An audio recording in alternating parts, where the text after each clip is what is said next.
Buenos días. Hola Edith, hola Gaby, hola a quien se conecte posteriormente a esta clase o la vea después. Bueno, ahorita las niñas de aquí pues estamos de vacaciones en El Salvador, así es que me imagino que están en la playa. Bien rico, pasándola bien. Así es que felices vacaciones y ahora, hola Edith, hola Gaby, ahora vamos a estudiar, vamos a seguir estudiando la separación y la expiación, que es el capítulo 2, y vamos a ver el epígrafe 5, que es la función del obrador de milagros. Nosotros ya vimos esta clase, ¿verdad? Básicamente esta clase ya la vimos. Hubo una clase solamente de los obradores de milagros, pero ahora vamos a referirnos de nuevo a este tema. Y fíjense bien algo. Ser un obrador de milagros es la cosa más hermosa que puede haber que puede haber o que pueda existir, ¿verdad? ¿Por qué? Porque somos literalmente los ayudantes de Jesús para liberar al mundo. Somos los que nos disponemos a que el amor nos use de alguna manera para poder liberar al mundo ¿de qué? Del miedo, de la culpabilidad. La función de los obradores de milagros es bien sencilla. Es súper sencilla y pues ya voy a hablar un poquito de esto, aunque el epígrafe es largo, lo vamos a decir ya de una vez. Es aceptar que tengo miedo. Eso es todo. O sea, ¿qué es la función del obrador de milagros? La función del obrador de milagros es aceptar la expiación para sí mismos. No para alguien que tiene cáncer, no para el otro que te ofrezca un milagro en el nombre de Jesús. No, no para los demás. Es para mí. Y definitivamente para ser obradores de milagros se necesita un nivel de purificación mental. ¿Ok? Esto puede sonar un poco arrogante, ¿verdad? Pero es la verdad. O sea, si no nos quedamos en, te ofrezco un milagro en el nombre de Jesús y por favor, denme un milagro porque mi papá está en el hospital. O sea, show, puro show. Ser un obrador de milagros es otra cosa. Y sobre todo es una cosa, es algo, es una decisión que la mente toma muy profunda, interna y silenciosa. No tiene nada que ver con andar ofreciéndole milagros al mundo. Eso no, bueno, pero pues todos pasamos de alguna manera por ahí, pero pues a mí me da mucha tristeza. Ok, bueno. Cosas que debe saber el obrador de milagros. Por eso les digo, llegar a ser un obrador de milagros o cuando la mente toma esa decisión, es porque ya hay un nivel o un rango de purificación mental. Y cuando hablo de esto, estoy hablando de liberación del miedo de la mente o liberación de la culpabilidad en la mente.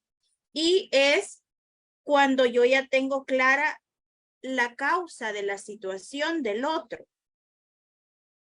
O sea, el tema de causa y efecto, que ya lo vamos a ver más adelante, hoy no vamos a tocar ese tema, pero causa y efecto, verdaderamente hay una claridad mental en ti de que la única causa del hijo es el padre. O cuando ves a alguien con un problema de rodillas, crees que la causa es alguna situación del mundo o emocional. O sea, vean lo que hace el obrador de milagros es que no se mueve. Su perspectiva mental no se mueve. Aquí surgen un montón de situaciones, pero la perspectiva mental del obrador de milagros sigue siendo la misma. Y recordemos que el obrador de milagros no tiene el otro que tener una claridad mental. Puede ser una persona sumamente básica en cuanto a su estado mental, como lo hablamos la semana pasada de este sabio, ¿verdad? Que fue y buscó el sapo porque eso era lo que el otro necesitaba según él para sanar. Él sabía que estaba sano y que no había nada dentro y que no pasaba nada, pero tampoco se burló de él ni le dijo andate o vos no, sino que le siguió la corriente. Fue sumamente compasivo con él. Entonces, el obrador de milagros es el que tiene un nivel de corrección mental ya desarrollado, una purificación del miedo. Eso quiere decir que el obrador de milagros ya vio el miedo en él. No le dio miedo entrar a su propia penumbra y sigue viéndolo a través de los demás. Y vamos a hablar ahora acerca del obrador de milagros. Y ya, bueno, ¿qué es lo que hace? Tener clara la causa. Recordemos que, ¿quién soy yo? El Hijo de Dios. ¿Y cuál es la causa del Hijo? Su Padre. Ahí. ¿Quién es el otro? El Hijo de Dios. ¿Cuál es su causa? Nuestro Padre. Pero cuando ya el ego me atrapa de que la causa del dolor de rodillas, ¿cuál es la causa? ¿Cuál está siendo la causa del que tiene cáncer? Ah, es que se portó mal, no cuidó a sus hijos. Ah, es que comía mucha azúcar. Ah, es que, o sea, ¿cuál es la causa vean el trabajo interno que nosotros debemos hacer? Esa honestidad a la que debo ir yo cuando veo algo afuera y sobre todo observar que el milagro se da solamente cuando hay una incomodidad en ti. Si vos ves a una persona que está en la calle tirado, pero vos no sentís nada, no hay necesidad de milagro, ni de hacer show. Es como desarrollar una alerta interna en la que tú sientas una incomodidad. El ver a esa persona en la calle me da incomodidad. Ah, esa incomodidad es la alerta que me dice aquí se necesita un milagro. Tener desarrollada esa incomodidad durante todo el día, esa capacidad de incomodarte. Pero vean eso, un obrador de milagros está dispuesto a sentir la incomodidad, no a irse corriendo o a decir, ay, no, te envío un milagro en el nombre. No, o sea, no, por favor, no. Bueno, otra cosa, al conocer la causa, el obrador de milagros, que solamente es el Padre, niega el error. Y al negar el cáncer de ese, niega la alergia del otro, niega la necesidad de otro, niega los problemas de dinero del otro, está negando el error. No niega situaciones específicas, sino que niego la separación en su totalidad. Todo de una vez. ¿Ok? Entonces, aceptar la expiación es aceptar que debo ser liberada yo, nadie más, yo, porque siento incomodidad de lo que percibo, siento incomodidad, entonces aquí hay algo que yo debo corregir. Y entonces para eso, pues, está la expiación. Es aceptar esa corrección en mí. Y dice el maestro, vamos, 5.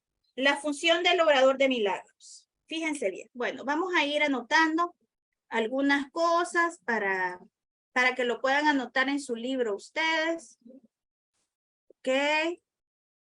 Algunas cosas de los obradores de milagros. Porque hoy no creo hacer el mapita, no es necesario. Obradores de milagros. ¿Da? 1. Ay, no. Los obradores de milagros. Para empezar, son los ayudantes de Jesús?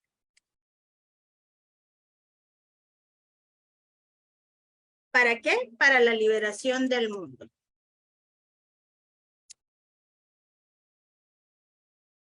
¿Ok?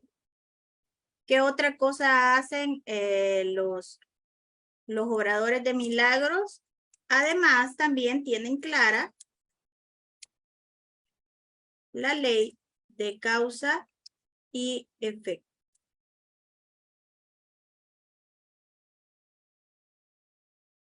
¡Ay! Y efecto. O sea, tienen clara que no hay ninguna causa que justifique el dolor de nadie.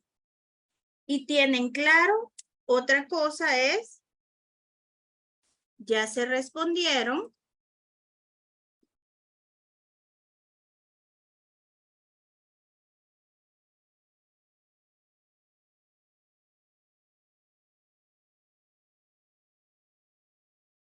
De, ay, no puedo poner el signo de interrogación aquí, ya saben. ¿Quién soy yo? Esto, el obrador de milagros lo tiene clarísimo. Y quiero ver qué otra cosa, niegan el error en su totalidad. O separación.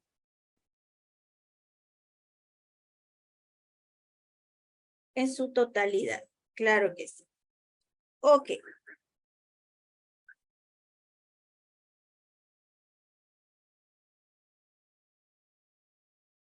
Reconocen su nivel de... Esto es fundamental. Ay, ¿verdad que nos cuesta sentirnos maestros? Y no estoy hablando de esta maestría arrogante, sino de que yo sé que yo ya sentí el miedo, sino que yo ya sé que es temblar. Yo ya entré un poquito en ese lugar y eso me da la capacidad de tomar de la mano a los demás y decirle, mira, vení porque no te va a pasar nada. O sea, ¿cómo vamos a nosotros a verdaderamente obrar milagros si no me siento una maestra? Y no, o sea, si no me siento que yo ya llevo un camino recorrido. Es por gusto. Y vean que esto no es arrogancia, eso es a lo que nosotros venimos aquí. Y es importante que yo sepa que yo puedo entrar a la penumbra y que no me da miedo. Y que ya vi que no hay nada. Y que puedo mostrarle al otro maravillosamente y felizmente que no va a pasar nada. Que sigue siendo tal como Dios lo creó. Es muy importante, ¿verdad? El obrador de milagros es el maestro de Dios. Y son aquellos que no le tienen miedo al sentir. De hecho, eso es. Están presentes siempre.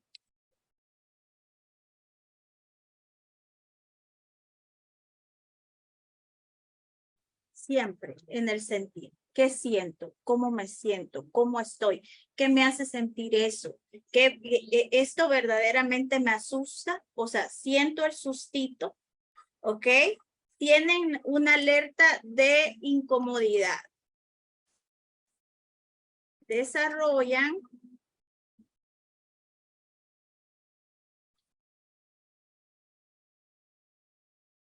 y reconocen que allí es donde se necesita un milagro. ¿Ok? Otro tema importante. ¿Saben quién los acompaña? Sabemos con quién trabajo. Saben quién es su compañero de trabajo a la hora de obrar milagros. Saben quién los acompaña y quién es su compañero de trabajo. a la hora de obrar milagros. Qué hermoso. Ok. Al final tienen una responsabilidad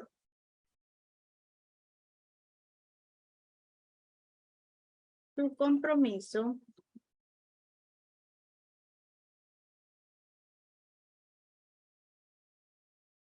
del miedo de donde venga. Tu compromiso está en la liberación del miedo de donde venga. Y a esto se le llama aceptar. Aceptan expiación. Para sí mismo, no para nadie más. Para sí mismo. Bueno, eso básicamente es un obrador de milagros. Si le falta una de esas, pues no. Vean que todas se unan. O sea, el que se considera ayudante de Jesús se considera un discípulo y el discípulo es maestro. ¿Ok? Los verdaderamente discípulos somos maestros. ¿Por qué? Porque de alguna manera guiamos a los demás, no diciéndole cómo lo tienen que hacer, sino a través de nuestra reacción o de nuestras respuestas ante las situaciones. Los demás nos ven cómo nosotros respondemos y no es una maestría de ponerme, vos vas a hacer esto, vos vas a hacer, no, es una maestría de ejemplo. Eso es todo, ¿ok? No tiene nada que ver con la arrogancia. Entonces dice el maestro, antes de que los obradores de milagros estén listos, ¿ven? Debe haber una preparación en la mente para emprender su función en este mundo. Es esencial que comprendan cabalmente el miedo que se le tiene a la liberación. Totalmente. Todos tenemos miedo de liberarnos del miedo. Todos tenemos miedo en realidad, y eso ya lo hablamos también en una clase del viernes, que no le tenemos miedo al miedo. Podemos vivir con el miedo. Esa es la vibración en la que se mueve este mundo y podemos vivir en el miedo. Pero en el amor no podemos vivir porque el amor, cuando le tenemos miedo al amor, porque la liberación total del miedo significa perder por completo toda la personalidad y todo lo que tú crees ser. Entonces, obviamente se le tiene miedo al amor. Y cuando comenzas en este camino, recuerdan, creo que la semana pasada fue que les hablaba de lo que el maestro me dijo con respecto a Paulo. Vas a saber cómo tu padre te ama el día que ya decidas no volver a ponerle nunca más un castigo a tu hijo, independientemente de lo que haga. Ese día yo me quedé, o sea, ¿cómo voy a vivir sin meterle miedo a Paulo? ¿Cómo se vive una vida sin que él tenga consecuencias, sin que eso sea una causa y eso tenga una consecuencia? O sea, vean que me está diciendo la única causa de tu hijo es el padre y no hay nada que hacer ni nada que decirle. Está completamente protegido. Y esa sensación de la liberación total de la mente, ¿qué sucede? Me pone a mí en una postura demasiado tambaleante. Me pone en una postura en la que yo siento que no llevo el control de nada, que no tengo el control de nada. Y eso da mucho miedo. De lo contrario, podrían fomentar inadvertidamente la creencia de que la liberación significa aprisionamiento. Así es. Creencia que de por sí ya es muy prevaleciente. Esta percepción errónea procede a su vez de la creencia de que el daño puede limitarse al cuerpo. Ello se debe al miedo subyacente de que la mente puede hacerse daño a sí misma. Ninguno de esos errores es significativo, ya que las creaciones falsas de la mente en realidad no existen. Este reconocimiento es un recurso protector mucho más eficaz que cualquier forma de confusión de niveles porque introduce la corrección al nivel del error, ¿verdad? El reconocer que lo único que necesita corrección es el error y que todo lo que surge del error no existe. ¿Y qué quiere decir que no existe? Que todo lo que surge del error de la bolita negra y todo lo que surge no tiene efecto. Porque yo como maestro de Dios o obrador de milagros tengo claro que lo único que tiene efecto es el Padre y el efecto del Padre es su Hijo y la causa del Hijo es su Padre. ¿Ven ahí el infinito? El Padre. Su efecto es el Hijo y la causa del Hijo el Padre y el efecto del Padre el Hijo y el Hijo. ¿Ven? Ahí es donde debemos entrar, en ese nivel en donde danza ese amor entre el Padre y el Hijo, en donde hay un fluir entre el Padre y el Hijo y en donde todo lo demás pierde valor, todo lo demás. Y tengo claro que lo que surge del error no existe. Ok. Dice, es esencial recordar que solo la mente puede crear y que la corrección solo puede tener lugar en el nivel del pensamiento. Así es. Para ampliar algo que ya se mencionó anteriormente, el espíritu ya es perfecto y por lo tanto no requiere corrección. El cuerpo no existe, excepto como un recurso de aprendizaje al servicio de la mente. ¿Qué es el cuerpo? Un recurso de aprendizaje que está al servicio de la mente y nada más. El cuerpo no eres tú. Tu verdadera identidad de quién soy yo es el Hijo de Dios. El cuerpo es un recurso que utiliza la mente para aprender, pero no eres tú. Este recurso de aprendizaje, que es el cuerpo de por sí, no comete errores porque no puede crear. Así es, el cuerpo no puede crear. Es obvio, pues, que inducir a la mente a que renuncie a sus creaciones falsas es la única aplicación de la capacidad creativa que realmente tiene sentido. La magia, de eso ya hablamos la semana pasada, que son todos los artilegios que se utilizan para sanar. Pero todo está enfocado en una sanación dentro de la forma, dentro de los cuerpos, y ahí no hay una verdadera sanación, ¿verdad? Lo único que hace es que el error se cambia de una cara a otra cara, pero el miedo continúa. La base que dio lugar, que da lugar a la gripe, la base que da lugar al azúcar en la sangre, a la presión del corazón, no sé, bueno, todas las enfermedades. La base es el miedo. ¿Ok? La mente tiene miedo, la mente está asustada, entonces debemos ir al susto, debemos ir, y el susto aparece a cada momento, pero como yo no tengo desarrollado mi alerta, no puedo percibirlo.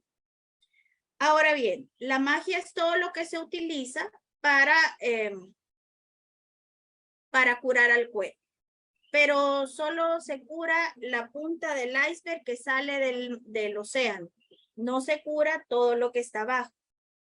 La magia es el uso insensato o mal creativo de la mente. Los medicamentos físicos son una forma de hechizo, ¿verdad? Una forma de hechizo de cambiar la forma, de cambiar el destino. Entonces yo uso esto y ya pues iba para allá el destino, pero yo ya lo cambié para el otro lado. Pero si tienes miedo de usar la mente para curar, no debes intentar hacerlo. Y esto quiero yo que esté claro. ¿Ok? En la religión y en todo esto, en todo, sobre todo en nuestro ambiente cristiano, ha habido mucho temor a aprender el funcionamiento de la mente. De hecho, te dicen que ahí no entres. O sea, tan claro que a mí no me digan ahí no entres porque ahí es donde voy a ir. Entonces, dice que si a ti en algún nivel te causa miedo este tema, de volverte un maestro porque puede llegar. O sea, puedo llegar a sentir miedo. Se necesita muchísima honestidad. Simplemente no estás listo todavía, ¿verdad? Y nada de andar intentando curar y sobre todo, fíjense eso, los que somos terapeutas que nos atrevemos a tratar de curar gente. Eso puede llevarte a un miedo y a una culpabilidad más profunda, de andarle ofreciendo a la gente yo te voy a curar cuando tú no estás curado, cuando eres un sanador no sanado. Yo no puedo estarle ofreciendo a la gente una psicoterapia y decirle te vas a curar. O sea, no puedo hacer eso o asegurarle a la gente que se van a curar. Eso lo que hace es que después a ti te genera muchísima culpabilidad y entonces en lugar de acrecentar el proceso espiritual de liberación, se carga más. Hemos visto, y yo he sido una, en la que, pues, por ejemplo, con el Reiki, ¿verdad? Les he contado que una de las personas, pues yo pensaba que se iba a curar y se murió. Ay, no, yo no quería volver a ver Reiki. No quería volver a ver Reiki. O al tirar las cartas de decir que sí te voy a decir lo que va a pasar. No, no sabes. Y todo eso de estar diciendo y engañando a mí me genera mucho más aprisionamiento, mucho más miedo. A mí no me hace estar en paz internamente. Entonces, es un tema de que nosotros oigan eso no quiere decir que no voy a hacer una psicoterapia, que no voy a hacer, sí, pero debemos observarnos. Debo darme cuenta desde dónde yo lo estoy haciendo, desde dónde yo le voy a ofrecer una curación a alguien, o pues decirle, aquí vamos a trabajar juntas, ¿verdad? A entregar esto y reconozco que pues el miedo también es mío. ¿Cuándo sucede esto? Cuando el sanador se cree sanado y que puede ayudarle al otro. No, no, no. Nosotros ya sabemos que aquí el único que nos puede ayudar a todos los de aquí del manicomio es el Espíritu Santo. Pero este está loco y yo también estoy loca. Por eso estamos juntos y por eso nos hemos encontrado. Entonces, dejemos de andar ofreciendo curación. El hecho mismo de que tengas miedo hace que tu mente sea vulnerable a crear falsamente. Es probable, por lo tanto, que no entiendas correctamente cualquier curación que pudiera producirse. Y puesto que el egocentrismo de yo curo va normalmente acompañado de miedo, tal vez no puedas aceptar la verdadera fuente de la curación. Así es. La curación y la fuente de la curación siempre es la mente recta, el Espíritu Santo. La realidad, no eres tú el sanador. No eres tú, pero hay ego de yo estudié, yo hice esto, yo hice el otro, por lo tanto yo tengo la capacidad de guiarte, de decirte lo que tenés que hacer para curarte. No, es reconocer la fuente de la curación siempre, pero vean cómo la mente puede estar completamente confundida. En tal caso, es menos arriesgado depender temporalmente de artificios curativos físicos, ya que no puedes percibirlos erróneamente como tus propias creaciones. Y vean eso. Vamos a marcar esto. Mientras tu sensación de vulnerabilidad persista, no debes intentar obrar milagros. Por eso les digo yo, una característica de los obradores de milagros verdaderos es el silencio. Tú sabes que tienes la capacidad de liberar al mundo y de liberarlo del miedo. No sabes cómo se va a llevar a cabo, cómo se va a hacer, pero tú sabes que lo puedes hacer. Hay algo en ti que te dice que esa persona ha llegado a ti para que sea liberado del miedo, no del problema que aparentemente tiene, no, del miedo, y que ha llegado a ti para que los dos puedan ser liberados juntos.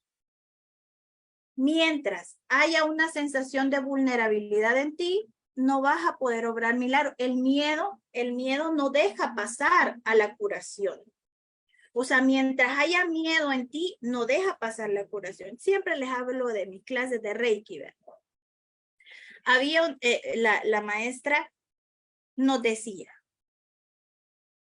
que había una cosa que teníamos que hacer una operación energética o algo así. Y decía, pero esta operación energética no pueden hacerla si yo no estoy presente. Y yo decía, o sea, ella estaba muerta de miedo de lo que nos estaba enseñando. Ella no estaba segura de lo que nos estaba enseñando. Ella no estaba segura de que estaban llegando los estudiantes correctos que van a poder hacer esto. Ella era la que estaba muerta de miedo. Entonces, y decía, bueno, esto se lo voy a enseñar, pero esto ustedes no lo pueden hacer solas. Es demasiado peligroso y alguien se puede morir si ustedes hacen, o sea, de verdaderamente hay curación ahí. A mí me hacía cortocircuito todo, lo peor que carísimo el curso. Yo decía, Dios santo, estoy aprendiendo algo para lo que yo no lo puedo hacer. No puedo hacer esto yo porque yo no estoy lista, porque entonces ¿para qué me lo enseñan? Que no me lo enseñen, que vadan eso y que me lo enseñen. Después era que cada vez que dábamos Reiki pasábamos media hora, según que sacándonos la mala energía, que porque las malas energías no quedaban atrapadas. Ay, no, qué hueva, qué hueva. Entonces, ¿para qué? Hay sensaciones todavía de miedo y el milagro, la curación, no machea. Mientras haya miedo, la curación no puede pasar a través de nosotros. Y el miedo llega cuando de alguna manera yo, Leslie, creo tener un poder sobre la curación del otro. Siempre voy a tener miedo. Si yo, Leslie, creo tener un poder. En cambio, si yo me abro, sé que yo soy la que necesito curación también y me abro, le tomo la mano a mi hermano y juntos recibimos la curación. Pero mientras hay egocentrismo en el sanador, no puede haber nada. He dicho ya que los milagros son expresiones de una orientación milagrosa. Vean eso. Son expresiones de la orientación milagrosa, no de ti. Tú no curas. Tú eres el que necesita curación. Y una orientación milagrosa no es otra cosa que mentalidad recta, o sea, el Espíritu Santo, ¿verdad? Los que poseen una mentalidad recta no exaltan ni menosprecian la mente del que obra milagros, ni la del que los recibe. Ahí está. ¿Qué hacía esta señora? Esta persona. Nos decía, bueno, den gracias que yo todavía estoy aquí para enseñarles. Ay, no, señor. Yo un día nos preguntó, nunca se me va a olvidar, que nos sentó y nos preguntó y nos dijo, ¿por qué creen ustedes que yo estoy aquí dándoles esta clase? Porque en su mundo eso era la sabiduría completa. Y dijo, y entonces yo le dije, porque usted ama yo en mi mundo, porque usted ama lo que hace, o sea, porque ama lo que hace y por eso no está y dijo, no, porque ustedes necesitan, porque ustedes seguramente no andan nada en la cartera. Dese en cuenta que ustedes, y aprovechen que todavía yo estoy aquí para poder, ay no, señor. Y yo decía, Dios santo, ¿qué estoy haciendo aquí? Pero hay muchos así, hay muchas personas así que menosprecian al paciente, que menosprecian al estudiante.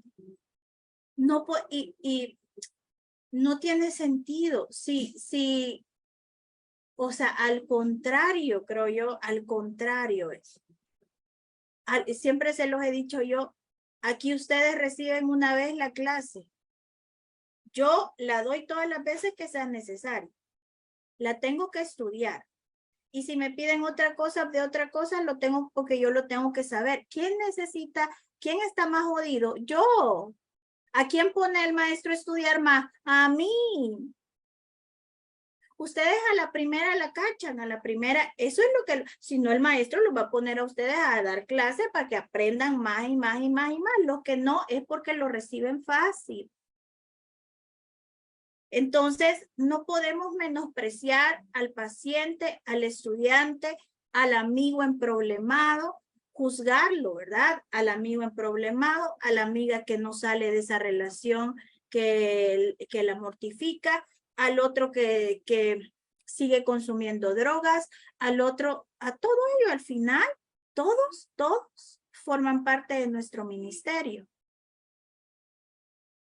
Y no solo se menosprecia al paciente o al estudiante, también al vecino que lo ve y dice que otra vez no dejó de chupar, qué bárbaro. O sea, no deja el vicio. Ahí también estamos menospreciando a alguien a quien le podríamos dar un milagro. A alguien que está suplicando por un milagro. Porque si hubo un juicio es porque ese borracho me crea una incomodidad a mí. Y si yo fuera una maestra de Dios y una obradora de milagros, en lugar del juicio, elegiría el milagro. Así es que dice. En cuanto que medios de corrección, sin embargo, el milagro no tiene que esperar a que el que los ha de recibir goce de una mentalidad recta. Otro tema, ¿verdad? El ejemplo de la semana pasada. El que va a recibir el milagro no tiene que tener tu nivel mental o tu nivel de pureza o tu nivel de liberación de la culpabilidad, no. Cualquiera puede recibir un milagro. De hecho, el milagro es para liberarlo un poquito a él y que salga de ahí. De hecho, su propósito es restituirle a todos la mentalidad recta. Es esencial, no obstante, que el obrador de milagros esté en su mente recta, aunque sea brevemente, o de lo contrario será incapaz de restablecer la mentalidad recta de otros. Así es. Esto es así. ¿Qué dice brevemente?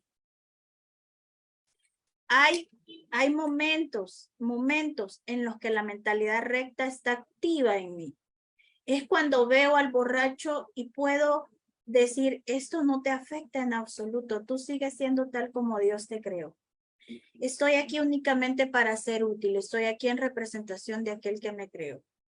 No sé qué voy a hacer ni qué decir, pero aquel que me creó me guiará. Es ese momento en el que de ti surge esa maestría, esa necesidad de liberar al otro, o que al final es la liberación mía. Y dice, el sanador que confía en su propio estado de preparación pone en peligro su entendimiento. Estás perfectamente a salvo siempre que no te preocupes en absoluto por tu estado de preparación, pero mantengas firme la confianza en el mío. Fíjense esto. Siempre les he contado que cuando una de nuestras compañeras tiene una posición económica muy elevada, ¿verdad? Una posición, o sea, desde que la ves, vos sabés que no es pobre, ¿verdad? Que no es pobre para empezar. Y tiene un matrimonio que impone, pues toda ella impone. Su carro impone, todo impone. Y yo, nada que ver, o sea, lo más un año de relación porque a todos los mando a volar, dinero tampoco, vivo en la zona más pobre del país, bueno, entonces cuando esta persona vino, yo entré de alguna manera en crisis porque yo dije, ¿y ahora? O sea, ¿qué le voy a enseñar yo? Vean, la Leslie creyendo que ella podía enseñar algo. Y hablé con el maestro y yo le decía, maestro, me intimida porque pues aparte es una persona sumamente inteligente, que no le vas a dar paja, ¿verdad? Entonces yo decía, o sea, ¿qué le puedo enseñar yo a una persona? Yo no le puedo enseñar de relaciones porque mi relación, bueno, aquí está, por ejemplo, todas ustedes, creo yo que todas tienen matrimonios de años. No, hombre, yo ni un año he aguantado. Bueno, entonces todo eso a mí me hacía sentir que no iba a poder, que yo decía, ay, no, ¿qué voy a enseñar? Yo ando en bus, bueno, ya saben el ego. Y esta parte, el maestro me lo trajo así, clarísimo, por eso siempre guardo este espacio en donde el maestro me dijo, no vas a ser tú. Ella no necesita oírte a vos, necesita oírme a mí. Y yo voy a hablar a través de ti. Préstame tu cuerpo y déjame que ella pueda recibir la información que necesita recibir. Pero no te sientas menos. Aquí no era que yo me sentía más, era que yo me sentía menos. Entonces, en otros momentos ha sido que también me he sentido más, ¿verdad? Como cuando se murió la... Ay, no, ni me quiero acordar de eso. Entonces, el tema es que dice que no te puedes preocupar en lo absoluto en tu estado de preparación para hablarle al mundo o para efectuar algún milagro. ¿Por qué? Porque no es el cuerpo el que se está preparando, sino la mente para permitir que la voz de Dios pase a través de ti. Nunca, y ya saben que para eso está la próxima clase que vamos a ver, que va a ser la clase de estoy aquí únicamente para ser útil, estoy aquí en representación de aquel que me envió, no tengo que preocuparme por lo que debo hacer, por lo eso, y comencé a hacer eso porque sí, esta persona me intimidaba un poquito, y ahora ya no, vea, platicamos de los dos mundos, vea, de cómo el espíritu une lo que no se puede unir en otros ámbitos para poder servirle. Y es hermoso el poder ver cómo las dos, quizás económicamente o en algunas situaciones no somos iguales, y creo que estoy hablando de ella porque ella es a la que conozco y a ustedes pues todavía no he tenido la oportunidad de conocerla. Yo no sé cómo es, ¿verdad? Pero sé también que tienen cosas mucho mejores que yo, pero hay algo que tienen igualito que yo y es esa entrega y sobre todo esa necesidad de conocer la verdad, esa necesidad de ser uno, esa necesidad de ir al mismo ritmo. Vamos al mismo ritmo hacia a servir, a aprender, nos da el mismo regocijo interno. Y el maestro me enseñó que pueden haber muchas cosas diferentes en este mundo, pero cuando tú te unes a otro hermano con la misma devoción hacia la verdad, hacia la realidad, es donde puedes conocer la igualdad del otro. Así es que nunca debemos preocuparnos de que estoy lista, estoy preparada, ellos saben más, no, es simplemente fuiste la elegida para encontrarte con esta otra persona y algo tienen de igual. Algo tienen que sanar juntas. Y entonces se va a volver, nosotras nos encontramos y nos llamamos también, platicamos y sobre todo hablamos de Dios, hablamos del amor y es ahí donde yo digo, claro, ¿verdad? Hay otras personas con las que por demás no hay manera de encontrar esa devoción y esas ansias de Dios que las dos tenemos igualito. Así es que bueno, entonces dice el maestro, ay, ¿dónde voy? Ok. Estás perfectamente a salvo siempre que no te preocupes en absoluto de tu estado de preparación, pero mantengas firme la confianza en el mío. Si tus inclinaciones a obrar milagros no están funcionando debidamente, es siempre porque el miedo se ha infiltrado en tu mentalidad recta y la ha invertido.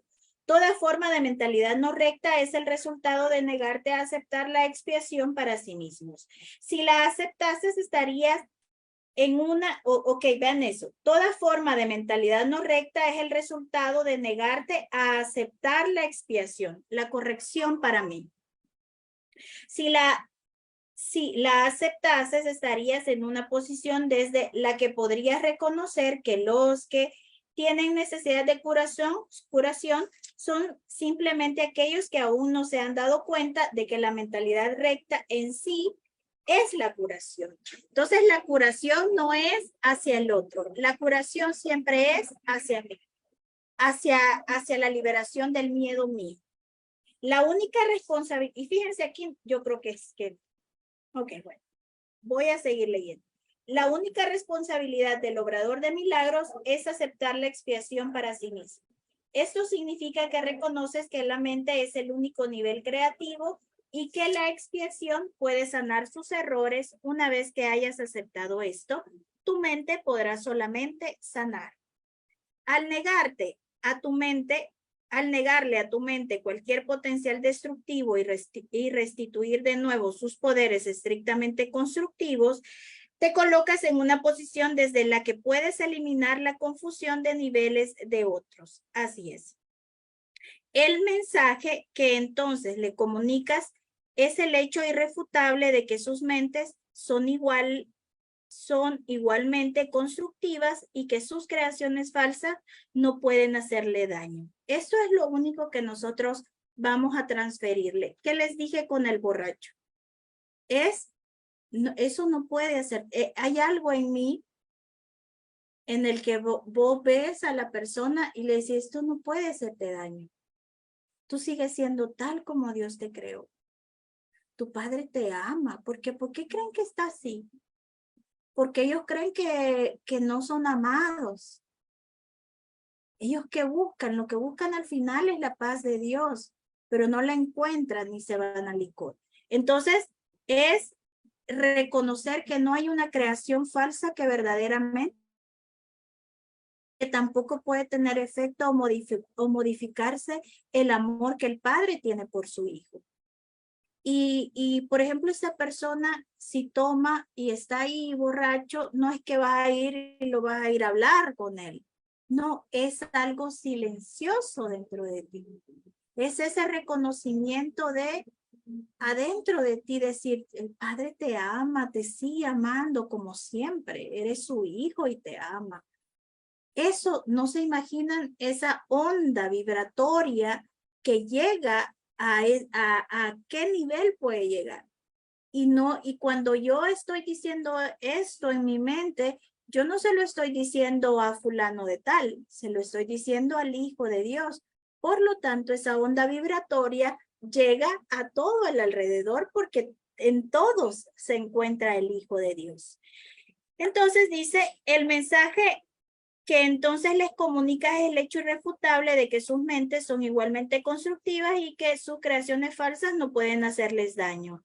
Al afirmar esto, liberas a tu mente de la tendencia a exagerar el valor de su propio recurso, o sea, el valor de su cuerpo, ¿verdad? Recurso de aprendizaje, y la restituyes a su verdadero papel de estudiante. Debe subrayarse nuevamente que al cuerpo le resulta tan imposible aprender como crear, en cuanto que recurso de aprendizaje se deja llevar simplemente por el estudiante. El estudiante es la mente, ¿verdad? El cuerpo se deja llevar por lo que la mente le dice. Más si se le dota falsamente de iniciativa propia, se convierte en una serie de obstrucción para el mismo aprendizaje que debería facilitar. Solo la mente, y vean esto, solo la mente es capaz de iluminación. Nosotros como cuerpo no nos iluminamos, la mente se ilumina. El espíritu ya está iluminado, o sea que no necesita iluminación. Y el cuerpo de por sí es demasiado denso. La iluminación es la claridad de que soy el Hijo de Dios. Eso es todo. La mente, sin embargo, puede hacer llegar su iluminación hasta el cuerpo al reconocer que éste no es el estudiante y que, por lo tanto, no tiene la capacidad de aprender. Es muy fácil, no obstante, poner al cuerpo en armonía con la mente, una vez que ésta ha aprendido a mirar más allá de él hacia la luz. O sea, el cuerpo se va a curar, obviamente, porque siempre sigue a la mente. Y si la mente tiene unos nuevos niveles de aprendizaje, se va a curar. El aprendizaje que verdaderamente corrige comienza siempre con el despertar del espíritu y con el rechazo de la fe en la visión física. Ahí está. Esto es importante, ¿verdad? ¿Qué es lo que yo estoy viendo ahí? Un borracho. Pero ¿qué es lo que ve la visión espiritual? Está la visión física y la visión espiritual. Y ¿qué es lo que hace el logrador de milagros? Le pone más valor a la visión espiritual. ¿Y qué quiere decir esto? Que ya no emana un juicio en automático. O emana el juicio y rapidito corrige y dice, ay, pero sigue siendo tal como te creo. Soy estúpido. Sí, soy estúpido. Sí, y después sí, pero sigue siendo tal como Dios te creó. ¿Verdad? Es como que al final termina teniendo valor más la visión espiritual y toda iluminación comienza con quitarle valor a la visión física, a lo que miran los ojos del cuerpo. A eso, es a lo que se le tiene, eso no tiene valor. No puedo yo emitir un juicio con respecto a alguien por lo que hizo. No puedo. ¿Por qué? Porque hay un veredicto espiritual y ese veredicto espiritual es el que escuchan los obradores de milagros. Esto frecuentemente entraña temor, ya que tienes miedo de lo que tu visión espiritual te mostraría. Ese es el tema, que tenemos miedo de esa visión espiritual. Ay. Anteriormente dije que el Espíritu Santo no puede ver errores y que solo puede mirar más allá de ellos, hacia la defensa de la expiación. No cabe duda de que esto puede producir incomodidad, mas la incomodidad no es el resultado final de la percepción. Ok, vean esto. Cuando nosotros vemos algo externo donde se necesita un milagro, yo voy a sentir una incomodidad en mí. Esa incomodidad en mí puede producir un juicio. Siempre que hay algo afuera y hay un juicio, se emite un juicio, es porque hay una incomodidad, te incomoda. O puedo emitir un milagro. La incomodidad es la alerta en ti, no es miedo, ¿verdad? Es incomodidad. Y la incomodidad da lugar al juicio o da lugar al milagro. Cuando una mente no está lista para obrar milagros, va a emitir juicios y va a emitir juicios y va a emitir juicios.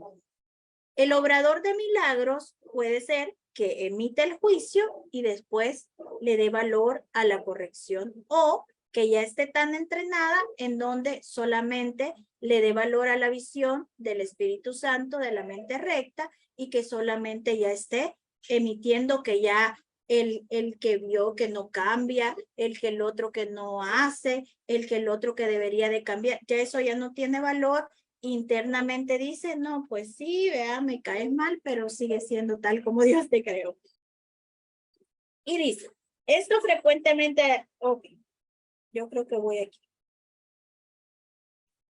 Ajá, cuando se le permite al Espíritu Santo contemplar la profanación del altar, él mira de inmediato también hacia la expiación. Vean que nosotros ya nos dijo, tú vas a sentir incomodidad. Ahí es donde puede haber un milagro. ¿Y qué es lo que va a hacer el Espíritu? El Espíritu va a mirar, dice, el Espíritu Santo va a contemplar la profanación del altar. Él mira de inmediato también hacia la expiación. Nada que él perciba puede producir miedo. Todo lo que resulta de la conciencia espiritual simplemente se canaliza hacia la corrección. Vean eso, no se puede sentir miedo, pero sí vas a sentir incomodidad. La incomodidad se manifiesta únicamente para traer a la conciencia la necesidad de corrección. La incomodidad que tú sientes al mirar algo es para recordarle a la conciencia que ahí se necesita una corrección. Entonces la incomodidad va a pasar y de hecho es sumamente necesaria que pase porque es el indicador de que ahí se necesita sanación.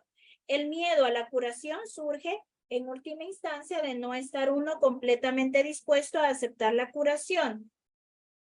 Es necesario, que la curación es necesaria. Lo que el ojo físico ve no es correctivo, ni tampoco es posible corregir el error mediante ningún medio físicamente visible. Mientras creas en lo que tu visión física te muestra, tus intentos de corregir procederán de un falso asesoramiento. Así es, del ego.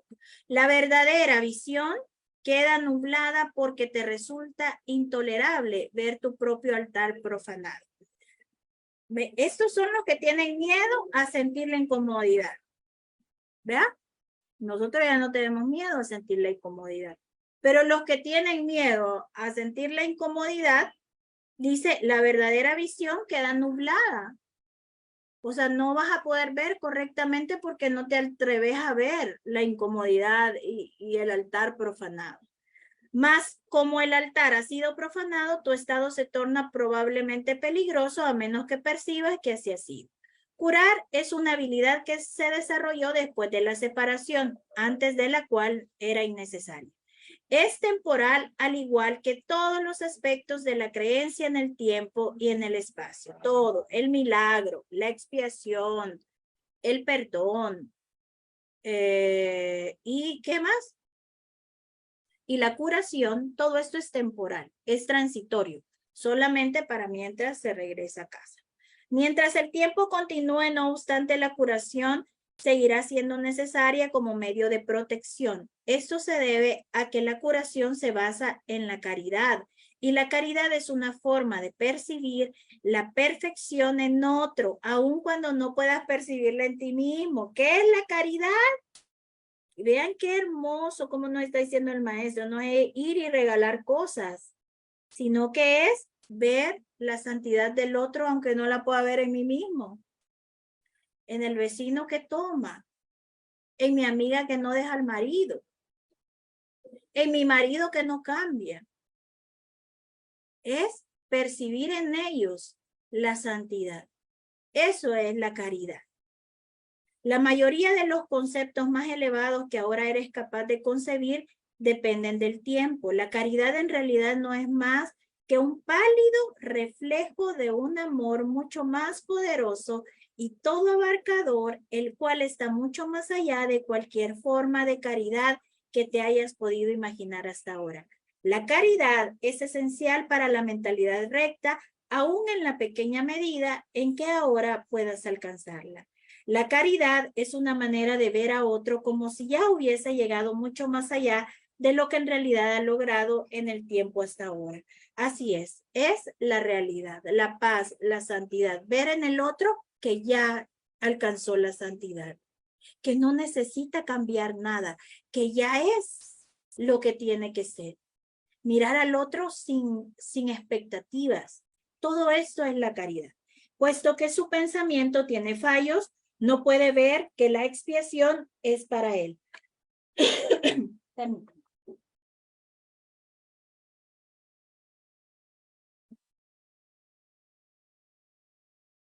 Pues de otro modo no tendría necesidad de caridad. La caridad que se le concede es a la vez una confirmación de que necesita ayuda, así como el reconocimiento de que la aceptará.